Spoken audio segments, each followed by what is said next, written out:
we started that primer, I think we just jumped exponentially in terms of not only having Margaret's handle, which was at MAK Minnesota, and Margaret did do her own tweeting, so good job, Margaret. There was actually a little instance where somebody said, is this actually Margaret? And we picked her out actually sending the tweet. So there was a lot of authenticity there, which is what we'd actually been going for. We weren't just having a campaign handle that was sending out the news. We were actually having a people-powered social campaign. And so kind of piggybacking off of talking about people power, we were really good at branding. That was a watch phrase of our campaign. And we were very coordinated in terms of every time we had a new television ad, we would change our branding. And this didn't necessarily mean that we were throwing out a bunch of hashtags or things that weren't necessarily going to actually bring in more people and build our lists. Keeping a good list, again, this is what sort of overlays with having a good field program and a campaign. You were having everybody simultaneously sending out the link that drove traffic to the website or to our YouTube page. And we had teasers. We had an invitation to come to the Congressional District 5 office in South Minneapolis and watch a reveal of the very first ad. And we had a good crowd. We actually had traditional news media there. And running that sort of social media strategy was what made Maction so successful. We had originally set out a pretty lofty goal of knocking over 60,000 doors, 60,000 phone calls and doors, actually, all across the state. And we actually ended up surpassing that. I've got the numbers because Margaret's here, so we'll brag. We actually knocked 61,269 doors and made that many phone calls combined. In a weekend. In a weekend, in 48 hours. And absolutely, we had been calling and recruiting for this Weekend of Action event for about 2 weeks beforehand, but part of what created the buzz and actually got us articles ran talking about Maction was the Twitter campaign. And part of, as Margaret mentioned earlier, if you want to, in your own time, look up Maction on Urban Dictionary, go right ahead, you can.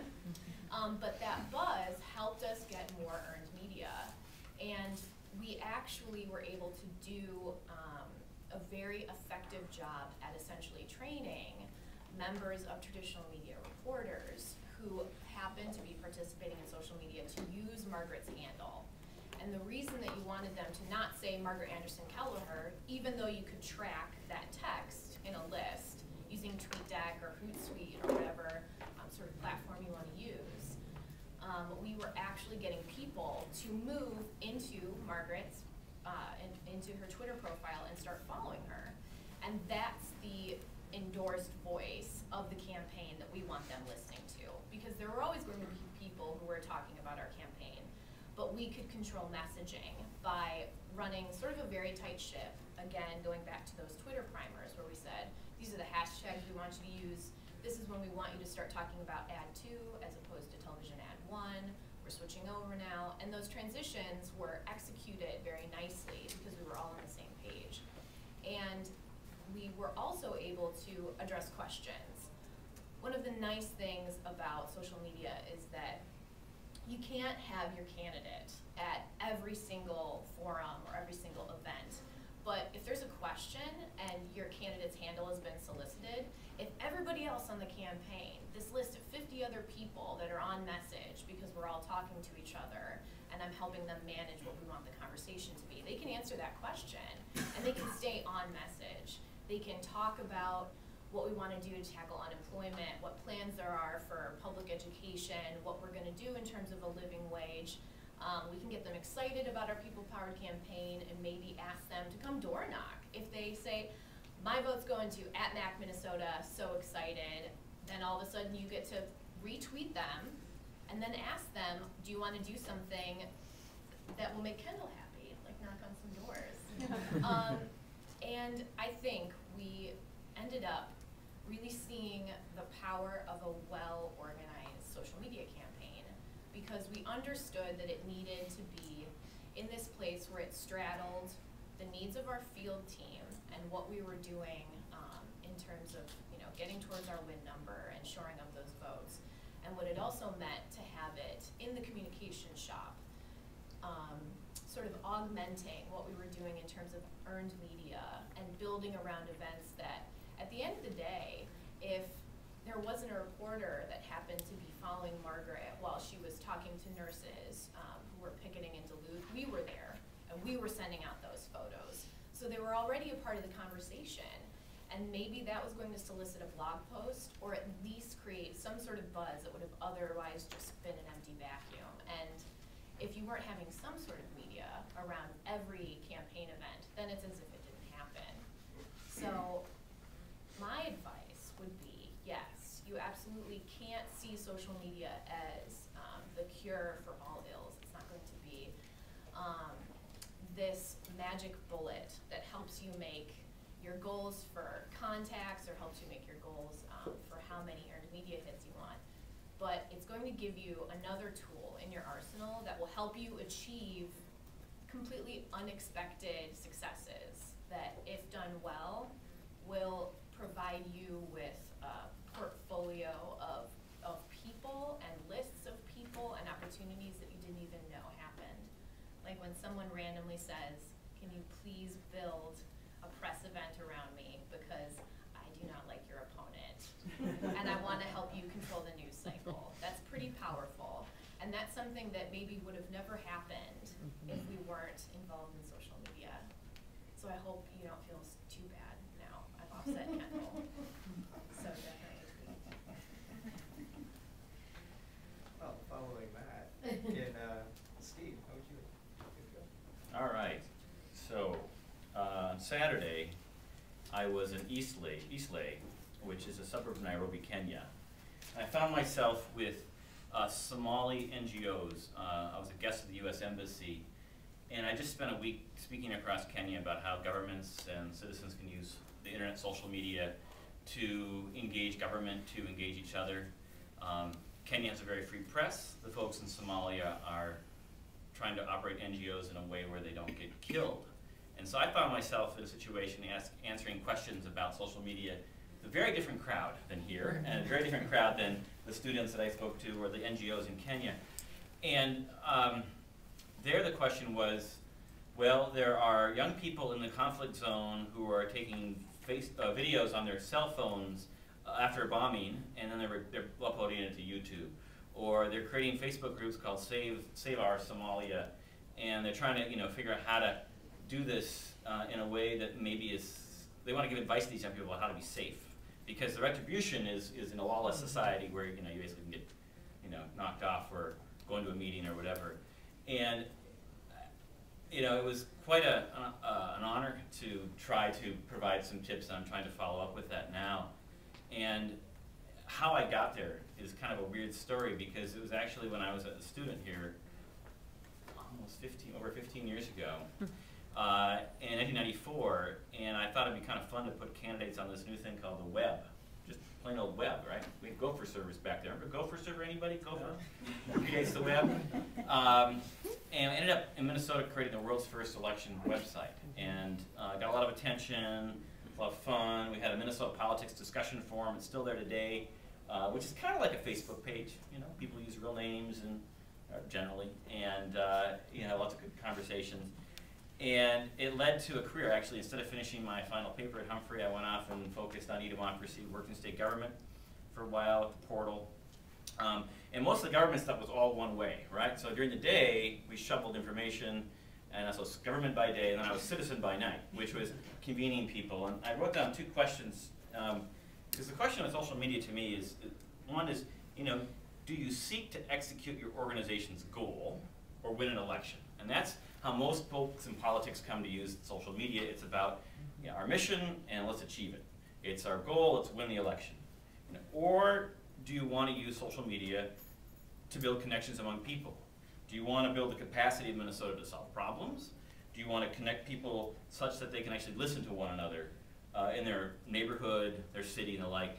And there's sort of two different questions. And essentially, my shtick is that politics as usual, or politics meaning politics to win or politics to advocate, has all the resources, and we've, for the most part, missed the opportunity to use social media in a way that builds up our state and community. And all you need to do is look at StarTribune.com, where we've embraced virtual cross-breeding of our generation.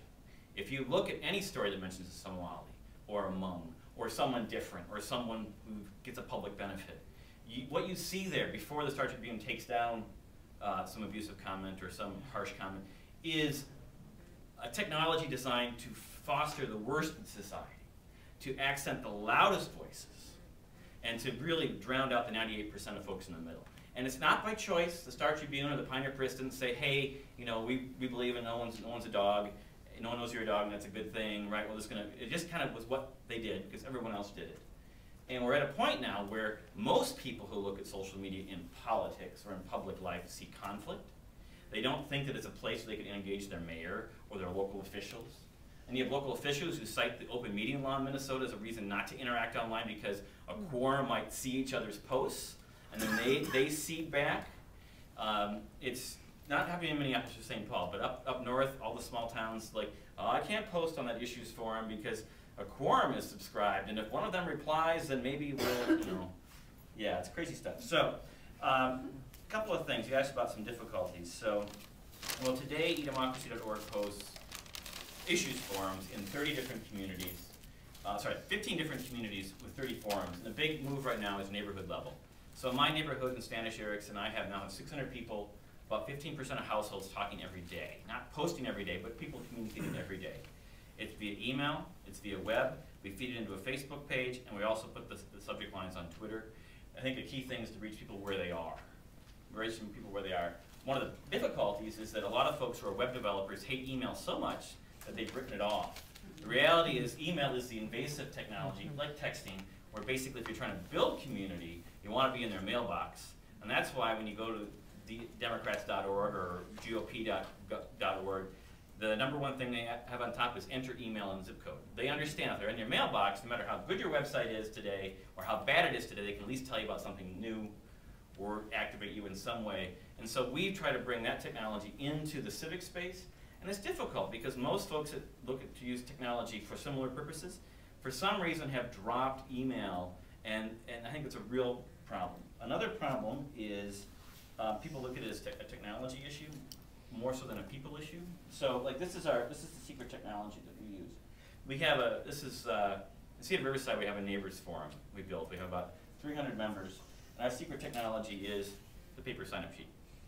And it's, you know, understanding that if you want to get people on an email list, having a dashed line for email is much better than a straight line because people print, right? And you know, and we also use Facebook ads with some success to bring up the next generation of folks to follow forums in Cedar Riverside and Frogtown, where we have some Ford Foundation money. But this doesn't happen either. So the challenge is that people who build sites think build it, they will come. Even though supposedly they say, oh, I know we have to recruit. They don't recruit. You know, it's like putting a sign on the telephone pole, you know, where you can, you know, pull off the web address. You know, so this has worked really well in my neighborhood.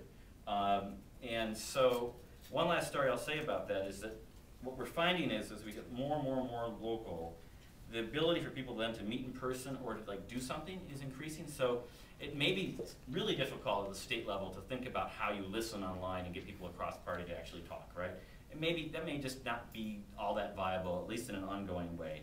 Maybe short-term online events with some structure. But at the neighborhood level, you can get Republicans and Democrats and Greens and Socialists and Libertarians all in the same space because generally they have a common interest because they live in the same neighborhood. And so what happened on my neighborhood forum is within a week of opening it, 2 weeks, excuse me, a couple years ago, someone posted a message and they said, wouldn't it be nice to have a community garden in our area?